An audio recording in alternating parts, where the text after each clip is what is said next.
ईसा classes में आपका स्वागत है। आज का टॉपिक है फ्लूइड प्रेशर। क्लास 11 फिजिक्स में fluid pressure.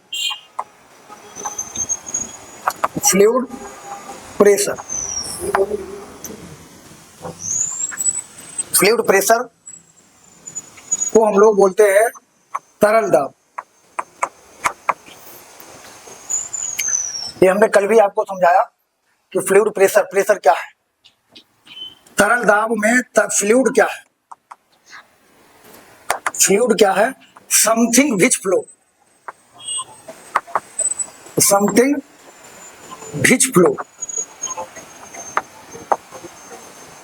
Something which flow.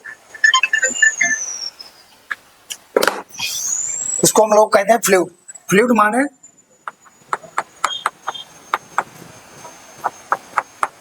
जो बहते हैं उनको हम लोग क्या कहते हैं?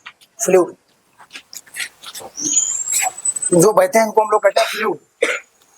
वो फ्लूइड पिछले टॉपिक में हमने पढ़ा था प्रॉपर्टीज ऑफ सॉलिड। सॉलिड में हमने क्या देखा कि जो सॉलिड है, जैसे सॉलिड के मॉलिक्यूल जो होते हैं, सॉलिड यानी ठोस, सॉलिड यानी ठोस। ठोस के जो मॉलिक्यूल होते हैं उनमें जो है उनको ठोस हम लोग क्यों कहते हैं कि उनके जो ये मॉलिक्यूल्स होते हैं इनके बीच में एक फोर्स होता है। इनके बीच में इनके बीच में ये ऐसे भी फोर्स होते हैं, यहाँ पर ऐसा भी बल होता है। इसको हम लोग कहते हैं इंटरमॉलिक्यूलर फोर्स। ये भी फोर्स होता है, एक ये फोर्स होता है। यहाँ पर इनकी एक फिक्स बाउंड्री होती है। सॉलिड की एक फिक्स्ड बाउंड्री होती है, इसीलिए ठोस है। और फ्लूइड माने फ्लूइड जो बहते हैं उनमें क्या होता है, वो फ्लूइड भी छोटे छोटे पार्टिकल से, मॉलिक्यूल से मिलकर बना होता है। ये फ्लूइड है और इसके मॉलिक्यूल जो होते हैं इनके बीच में यहाँ तो फोर्स होता है। ये ऐसे इसको पकड़े हुए हैं, एक मॉलिक्यूल दूसरे मॉलिक्यूल को इस फोर्स द्वारा पकड़े। लेकिन ऊपर वाला जो ये मॉलिक्यूल होते हैं इसमें एक फोर्स जो टेंजेंशियल फोर्स होता है, ये वाला फोर्स जो होता है एब्सेंट होता है। इसीलिए जब भी हमारे पास बाल्टी होती है या जग होता है, हम इसको टेढ़ा करते हैं तो फ्लूइड क्या होता है, ऐसे करके बह जाता है ऐसा कि नहीं? जो द्रव होता है वो क्या होता है, बह जाता है। लेकिन फ्लूइड के बाद ये प्रेशर जो है, प्रेशर क्या है? प्रेशर को मतलब, प्रेशर का मतलब दाब। इसको हमने कल बताया था effect of force. Effect of force, pressure क्या है? एक इफेक्ट ऑफ फोर्स है। जैसे हमने बताया कि हमें एक सूटकेस उठानी है। अब सूटकेस उठाते हैं तब जब हम सूटकेस उठाते हैं, जब उसमें कोई तार नहीं, बिल्कुल नंगा सा तार है, और तार को जब हम उठाते हैं ऐसे सूटकेस तो हमारे हाथ में गड़ता है। हम कहते हैं बहुत वजन है ये। लेकिन उसी में हम जब गद्दा लगा लेते हैं उसको उठाने में बड़ी आसानी होती है। ये क्या है? ये इफेक्ट ऑफ फोर्स है। इफेक्ट ऑफ फोर्स है। जैसे हम दीवार में एक पतली नोक वाला हमने बताया था कीला गड़ाते हैं तो उस पर हैमर मारते हैं तो कीला अंदर चला जाता है। लेकिन वही मोटी नोक का जो कीला लाते हैं उस पर जब हैमर लगाते हैं तो अंदर नहीं जाता। इसका मतलब क्या है? इफेक्ट ऑफ फोर्स है। फोर्स का ही इफेक्ट है। दाब क्या है? इफेक्ट, फोर्स का इफेक्ट है। तो इसके लिए हमने कई एग्जाम्पल कल आपको बताया। और इसको दाब को हम लिखते कितना है? P बराबर F अपान ए। कल हम पढ़ा चुके हैं आपको। और दाब को F अपान ए हमने लिखा।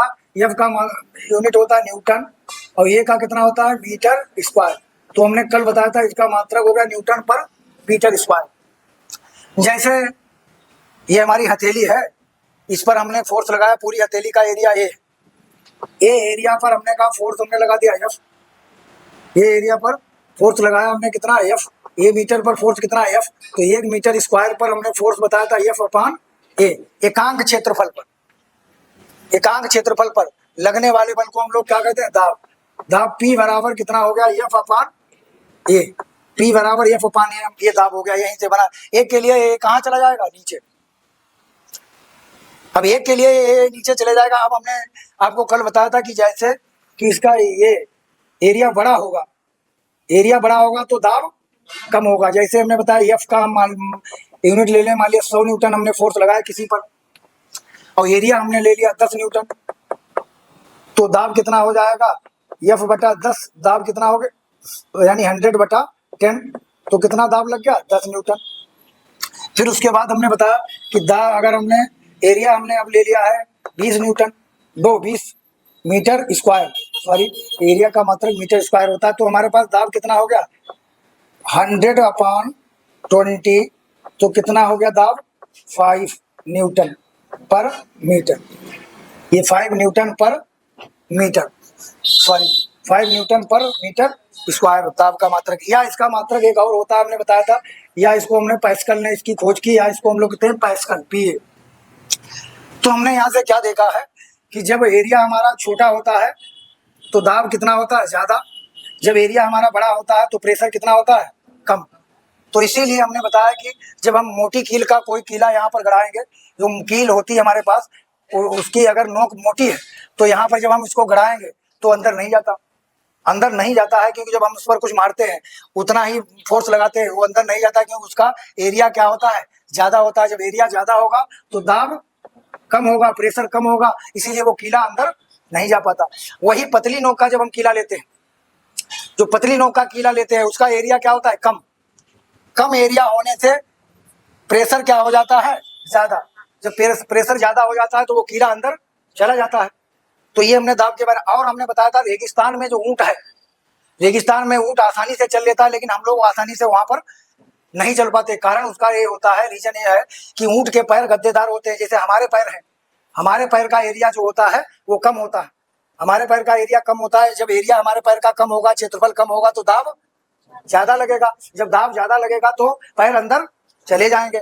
और लेकिन ऊँट के पैर जो होते हैं वो गद्देदार होते हैं, उनका एरिया क्या होता है बड़ा, एरिया क्या होता है बड़ा। जब एरिया बड़ा होगा तो दाब कम होगा, वो रेगिस्तान में बड़े आराम से चल लेता है। इसी प्रकार हमने एक ट्रेन का एग्जाम्पल आपको बताया कि ट्रेन की पटरियाँ बिछाते समय स्लीपर बिछा देते हैं।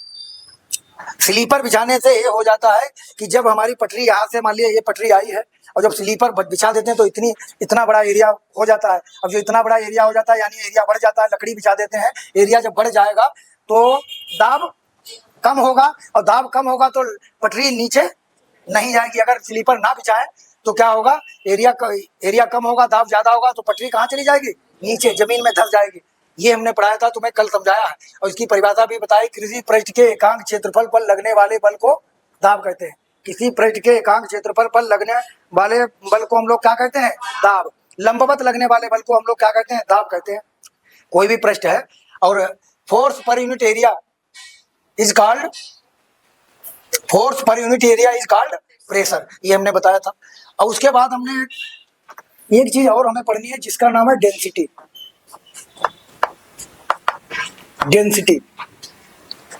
डेंसिटी का मतलब है घनत्व।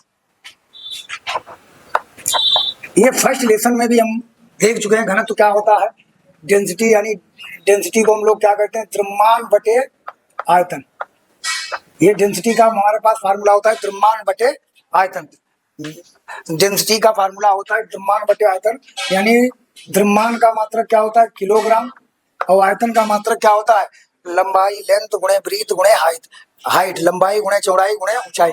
तो यानी मीटर गुणे मीटर गुणे मीटर, तो कितना हो जाता है मीटर क्यूब। तो मीटर क्यूब यानी इसको हम लोग लिख सकते हैं केजी पर मीटर क्यूब। ये डेंसिटी का यूनिट हो गया, डेंसिटी का यूनिट हो गया है। अब डेंसिटी का मतलब क्या है, जैसे कि हमारे पास कोई भी एक चीज है, ये जैसे इसकी डेंसिटी है कि पेट्रोल टंकी पर जो लिखा होता है, पेट्रोल टंकी पर लिखा होता है, अगर हम डेंसिटी वहाँ की देखें, कहीं पर पेट्रोल टंकी पर डेंसिटी लिखी होती है केजी पर मीटर क्यूब। पेट्रोल टंकी पर डेंसिटी एक देखिए स्विच लीटर वाला होता है, एक पैसे वाला होता है, एक डेंसिटी का होता है, वहाँ लिखा होता है केजी पर मीटर क्यूब। डेंसिटी का मतलब यानी घनत्व का मतलब कोई चीज़ कितनी घनी है। जैसे हम इसकी डेंसिटी लिखें, ये हमारे पास कोई चीज़ है तो हम कहेंगे यहाँ पर तो कुछ है ही नहीं, तो यहाँ पर डेंसिटी क्या होगी, यहाँ सब है, यहाँ सब छोटे छोटे पार्टिकल से मिलकर ये बना है, लेकिन यहाँ पर डेंसिटी क्या होगी, यहाँ पर डेंसिटी कुछ, यहाँ पर कोई मटेरियल नहीं है, यहाँ पर डेंसिटी क्या होगी, डेंसिटी कुछ नहीं यहाँ पर। तो यहाँ पर एयर है, एयर की डेंसिटी क्या होती है, कम होती है, एयर की डेंसिटी कम होती है। जैसे शहद की, और वाटर में किसकी डेंसिटी ज़्यादा होगी, कौन घने घने पार्टिकल से मिलकर बना है, शहद, शहद की डेंसिटी क्या होगी ज़्यादा, और उसकी डेंसिटी कम होगी। तो डेंसिटी का मतलब कौन कितना घना है। तो इसका मात्रक क्या हमने लिखा, किग्रा पर मीटर क्यूब, क्योंकि द्रव्यमान को हम लोग काहे में नापते हैं, किलोग्राम में, आयतन को हम लोग काहे में नापते हैं, मीटर क्यूब में, तो केजी पर मीटर क्यूब। एक और इसमें चीज हमें पढ़ना है, द्रव्यमान तथा, इसको हम अगर डिफाइन करना चाहें, द्रव्यमान हाँ तथा, ऐसे आसानी से द्रव्यमान तथा आयतन के अनुपात को हम लोग क्या कह सकते हैं, घनत्व कह सकते हैं। हाँ, द्रव्यमान तथा आयतन के अनुपात को हम लोग क्या कहेंगे, घनत्व। यानी द्रव्यमान तथा आयतन, या इंग्लिश में कहेंगे it is ratio of mass and volume. It is ratio of mass and volume. ये मास और वॉल्यूम का रेशियो होता है। पंखा चलाओ। मास और वॉल्यूम का क्या होता है, अनुपात। ये क्या कहलाएगा, डेंसिटी। एक और डेंसिटी होती है, एक और डेंसिटी होती है जिसको हम लोग कहते हैं आपेक्षिक घनत्व, स्पेसिफिक डेंसिटी। यहीं पर हमें एक और चीज पढ़ना है जिसका नाम है स्पेसिफिक डेंसिटी। स्पेसिफिक डेंसिटी का मतलब क्या है, आपेक्षिक घनत्व का मतलब, यानी इसका मतलब होता है आपेक्षिक घनत्व। ये भी ध्यान हमें रखना है, आपेक्षिक घनत्व। तो आपेक्षिक घनत्व क्या है, जैसे हमें वाटर की डेंसिटी पता होती है, ये जो पानी है उसकी डेंसिटी मालूम है कितनी है,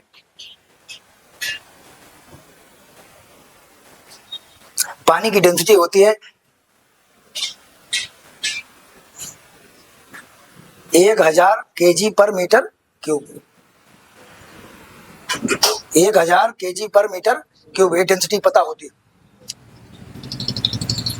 यानी पानी की डेंसिटी हमें पता है। अब इसकी हमें डेंसिटी पता करने के लिए हमें क्या करना पड़ेगा, आपेक्षिक घनत्व हम लिखेंगे, डेंसिटी पानी को नीचे रख लीजिए, इसी से तुलना कर दीजिए। जैसे हमें आपेक्षिक लिखना है, जैसे हमारे आपेक्षिक पैसा तुम्हारे पास कितना है, जैसे तुम्हें पता हो इनके पास कितना है, 3 लाख रुपया, ठीक है, और तुम्हारे पास कितना है, 1.5 लाख।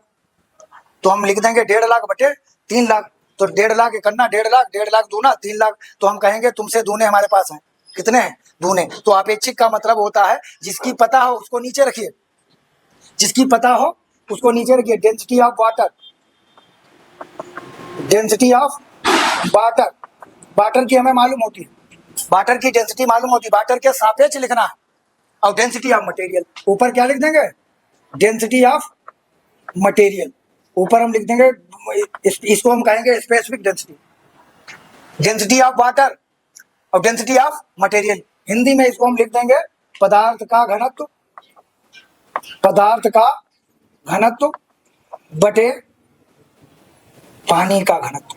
पानी को हम हिंदी में लिखेंगे जल का घनत्व, इसको हम लोग कहेंगे आपेक्षिक घनत्व, ठीक है। पदार्थ का घनत्व को नीचे हम लिख देंगे जल का घनत्व। जल का पता है ना, अब जल का पता है, पदार्थ का जो भी पदार्थ होगा, ईंट होगी उसका ऊपर लिखेंगे, तेल होगा उसका ऊपर लिखेंगे, कोई भी पदार्थ होगा उसके ऊपर लिख देंगे, और नीचे तो हमें मालूम है, उससे तुलना हो जाएगी ये कितनी गुनी है। इसी को हम लोग कहेंगे आपेक्षिक घनत्व, पदार्थ density of material upon density of water. Density का मतलब समझ गए, जैसे रुई ले लें हम, 1 किलो रुई ले लें, और 1 किलो हम क्या ले लें, 1 किलो हमें एक ईंट ले लें उतने। तो ईंट के पार्टिकल जो है, ईंट बहुत ईंट के पार्टिकल पास पास में होते हैं, ईंट के मॉलिक्यूल पास पास में होते हैं, रुई के मॉलिक्यूल दूर दूर होते हैं। तो हम कहेंगे रुई की डेंसिटी कम है और ईंट की डेंसिटी ज्यादा है। डेंसिटी का मतलब, अब जैसे तुमने अखबार न्यूज़पेपर में बहुत बार देखा होगा, जनसंख्या घनत्व, जनसंख्या घनत्व बार बार निकलता है। तो चीन की जनसंख्या तो घर के वहां से क्या है, ज्यादा है। अब यहाँ की भी जनसंख्या ज्यादा है कि नहीं, तो जनसंख्या का, अब यहाँ पर अगर 4 बच्चे बैठे हों हम कहेंगे डेंसिटी कम है, यहाँ पर 2 बच्चे बैठे हों कहेंगे डेंसिटी कम है, और यहाँ पर अभी कच्चा ये 100 बच्चे बैठे हों, जब 100 बच्चे बैठे होंगे तो हम कहेंगे यहाँ का घनत्व ज्यादा है, यहाँ की डेंसिटी ज्यादा है। तो डेंसिटी का मतलब ये होता है, घनत्व का मतलब ये होता है कि कोई चीज कितनी घनी है। अब जैसे पेट्रोल टंकी पर आप लोग जाते हैं, पेट्रोल टंकी पर नजर डालें तो 1 मीटर ऐसा भी लगा होता है जिसमें लिखा होता है केजी पर मीटर क्यूब। जब पेट्रोल डलाते हैं तो वहां पर 1 पर मीटर क्यूब। अब केजी पर मीटर क्यूब का मतलब यही होता है यहाँ की डेंसिटी कितनी है, यहाँ की डेंसिटी कितनी है, ये सब देखा करो, ये फिजिक्स है। वहां का डेंसिटी कितना है। अब डेंसिटी का मतलब समझ गए होगे, लेकिन हमने कल आपको एक टॉपिक पढ़ाया था जिसको कहते थे पास्कल का नियम, पास्कल्स लॉ। अब पास्कल्स लॉ हमने पढ़ाया था। अब इसको हम क्या रफ कर दें, इसको रफ कर दें इधर वाले को। हाँ, हमने एक पढ़ाया था पास्कल्स लॉ। पास्कल्स लॉ हमने जो पढ़ाया है उसी को हमें सीखना है। तुम लोगों ने कहा कि भाई सर जी कल फिर पढ़ाना इसको, पास्कल का नियम, इसको हम लोग कहते हैं पास्कल्स लॉ। जैसे हमने कहा हमारे पास अगर एक कोई बैलून है, ध्यान दीजिए इसके लिए, उसमें हमने हवा भर दी है। बैलून, बैलून का मतलब जानते हैं, बैलून का मतलब होता है, हाँ, उसके अंदर हमने जैसे जैसे हमने पंप से हवा भर दी। अब हवा के जो पार्टिकल्स होते हैं क्या दिखाई देते हैं, हवा के जो पार्टिकल्स होते हैं इसकी सतह पर फोर्स लगाते हैं, ऐसे करके फोर्स लगाते हैं, ऐसे करके फोर्स लगाते हैं, ऐसे करके फोर्स लगाते हैं। तो इसकी जो मेम्ब्रेन होती है, ये सतह है, वो फूल जाती है, ये सतह फूल जाती है। लेकिन ये जो पार्टिकल हैं, हवा के एयर के पार्टिकल हैं, वो इसकी सतह पर फोर्स लगाते हैं, लेकिन सतह वापस आना चाहती है। सतह क्या करना चाहती है, वापस आना चाहती है। लेकिन इसके पार्टिकल जब जैसे इसके पार्टिकल यहाँ पर भी फोर्स लगाते हैं, यहाँ पर भी फोर्स लगाते हैं, यहाँ पर भी फोर्स लगाते हैं, यहाँ पर भी फोर्स लगाते हैं, जिसके कारण ये सतह क्या होती है, फूल जाती है। लेकिन वो सतह क्या वापस आना चाहती है कि नहीं, वापस आना चाहती है, लेकिन इधर से फोर्स लगा पड़ा है तो इसीलिए वापस नहीं आ पाती है। तो उनके पार्टिकल के बीच में भी क्या होता है, एक बल होता है। लेकिन इसको अगर हम पंचर कर दें इसको, तो हम पंचर करने का मतलब यहाँ पर का फोर्स देखें। अब फोर्स निकालने का क्या तरीका, वो दाब निकालने का दाब देखें, यहाँ पर का प्रेशर देखें। तो मान लेते हैं इसका एरिया क्या है, A1 है, इसका एरिया क्या है, A1। ये प्रैक्टिकल किया पास्कल ने और देखा यहाँ का एरिया, मान लिया इसका क्रॉस सेक्शन एरिया ये क्या है, A1 है। तो यहाँ पर हमने देखा P आया, यहाँ पर पंचर करके देखा। अच्छा, एरिया तो हम नाप लेते हैं, क्षेत्रफल तो हम नाप लेंगे, किसी जुगाड़ से लंबाई चौड़ाई नाप के गुणा कर देंगे तो क्षेत्रफल आ जाएगा कि नहीं, लेंथ ऑफ ब्रीथ। लेकिन प्रेशर फोर्स कैसे निकालेंगे, स्प्रिंग से। फोर्स कैसे निकालेंगे, स्प्रिंग से फोर्स निकालेंगे।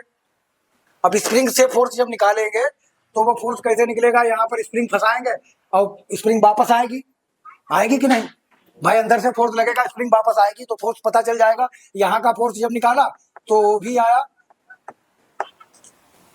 F2/A2, वो भी P के बराबर आया। यहाँ पर जब पंचर किया तो यहाँ पर भी दाब कितना आया, F3/A3, वो भी उतना ही आया। तो ये देखा एयर भी, देखिए ठोस जो है उसकी फिक्स्ड बाउंड्री होती है, फिक्स्ड शेप होती है, होती कि नहीं, फिक्स्ड बाउंड्री और फिक्स शेप होती है, वो बहता नहीं है ठोस। ठोस बहते हैं क्या, लिक्विड या फ्लूइड ये बहते हैं, एयर भी बहती है। तो एयर भी बहती है, तो इसके लिए यहाँ पर हमने जब ये पंचर किया तो यहाँ पर भी दाब कितना आया, F3/A3, क्योंकि ऊपर क्या रहेगा, F, नीचे क्या रहेगा। तो हर जगह उन्होंने देखा, हर जगह देखा कि प्रेशर क्या है, हर जगह समान है। इन्होंने इसी के आधार पर एक नियम बनाया है, हाइड्रोलिक लिफ्ट, हाइड्रोलिक प्रेशर, इसी को हाइड्रोलिक प्रेशर भी बना, हाइड्रोलिक लिफ्ट भी बनाई। इसको अब हम पढ़ेंगे। एक सिरे पर कम प्रेशर देंगे लेकिन दूसरी तरफ ट्रक उठा देंगे, भारी बोझ उठा देंगे इसी के अंदर। तो इसी के अंदर भारी बोझ, तो इसी के लिए इसको जो नापा है, यहाँ पर भी प्रेशर सेम, यहाँ पर भी प्रेशर सेम। तो उन्होंने एक अपना नियम बना लिया, क्या, pressure inside a liquid is same at every point, pressure inside a liquid is same at every point inside, pressure inside a fluid, pressure inside a fluid at every point, हर जगह is same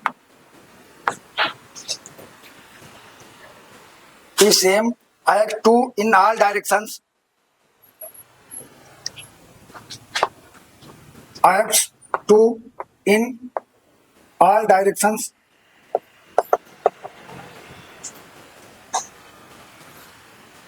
and it is normal to the surface, and it is normal to the surface, normal to the surface। ये हम उनका नियम था Pascal का कि normal to the surface क्यों कहा, pressure inside a fluid at every point, इस पॉइंट पर प्रेशर सेम, इस पॉइंट पर प्रेशर सेम, इस पॉइंट पर प्रेशर सेम, इस पॉइंट पर प्रेशर सेम, इसीलिए क्या pressure inside a fluid at every point is same acts to in all directions. ये जो काम करता है सभी डायरेक्शन, इधर भी इधर भी इधर भी इधर भी सभी डायरेक्शन में काम करता है। And it is normal to the surface, और सरफेस के क्या होता है परपेंडिकुलर, नॉर्मल डायरेक्शन में काम करता है। तो हिंदी में हमने इसका परिभाषा किया, लिखा था द्रव के भीतर, द्रव के भीतर सभी दिशाओं में दाब क्या रहता है, समान रहता है। द्रव के भीतर सभी दिशाओं में दाब क्या रहता है, समान रहता है, सभी दिशाओं में दाब। और ये किस दिशा में वर्क करता है, ये पृष्ठ के लंबवत लगता है, ये पृष्ठ के, ये काम जो है ये लगता है किसके, पृष्ठ के लंबवत लगता है। अब इसके बाद हमें इसके पास्कल के नियम के क्या पढ़ने हैं, applications of Pascal law, applications of Pascal's law.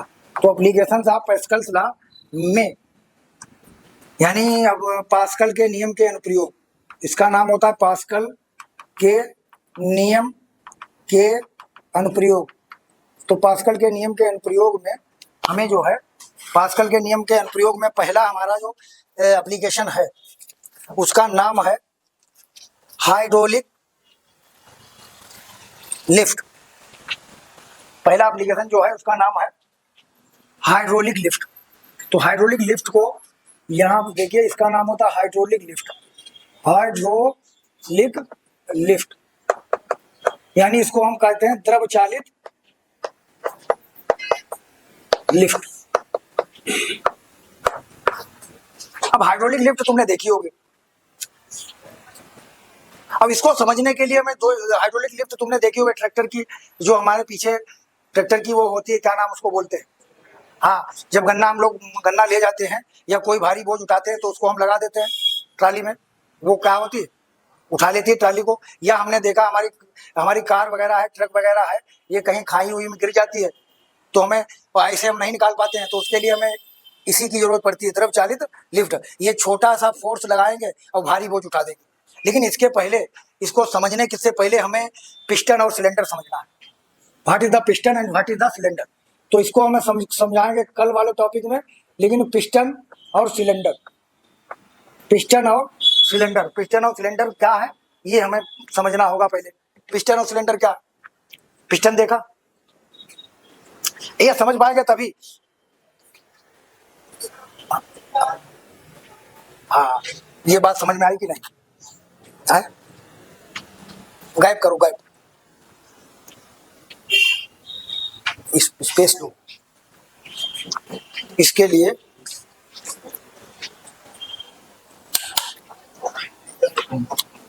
मैं क्या, ये बात समझ में आई कि नहीं?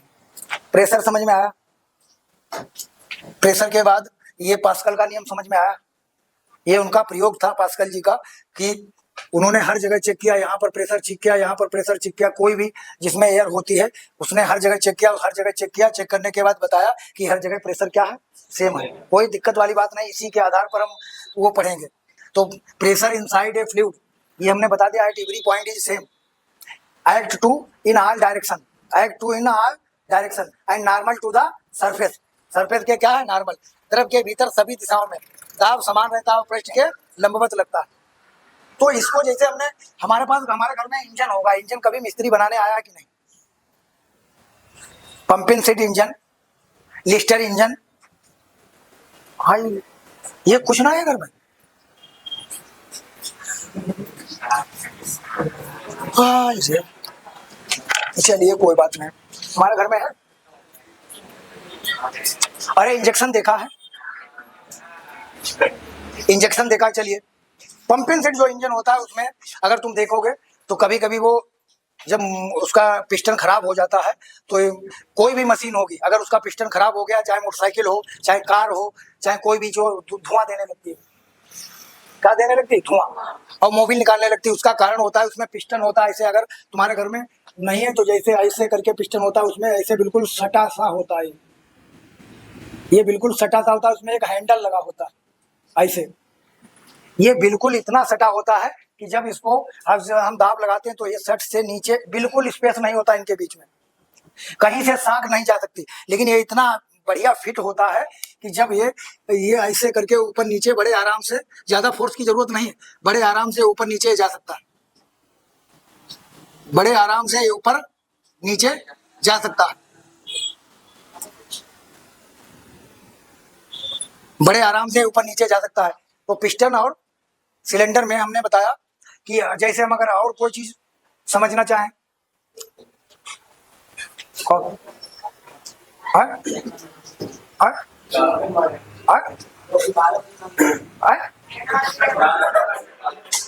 हाँ हाँ,